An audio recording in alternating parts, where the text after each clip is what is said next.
Temps era temps, hi havia una balena, i la balena menjava peixos.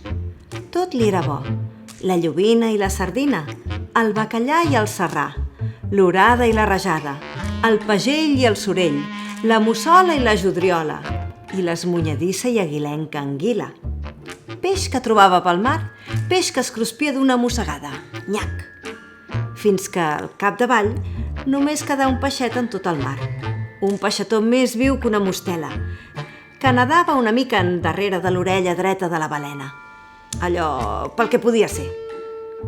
Llavors, la balena es dreçà damunt la seva cua i va dir: «Tinc gana!»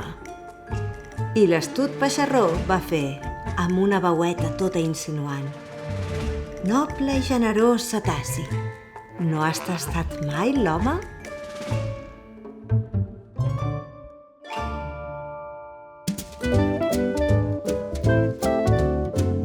Hola, famílies! El fragment que us hem llegit és l'inici del conte, com se li va fer a la balena aquesta gola que té, de Rudyard Kipling, autor de la novel·la El llibre de la selva. Si voleu continuar llegint-lo, el trobareu en el llibre precisament així. En les seves pàgines hi podreu descobrir també com es va fer l'alfabet o com es va escriure la primera carta del món. Des de la Imaginoteca us volem animar a compartir lectures amb els vostres infants. Recordeu, mai és tard per gaudir junts d'una bona història. Tot és començat.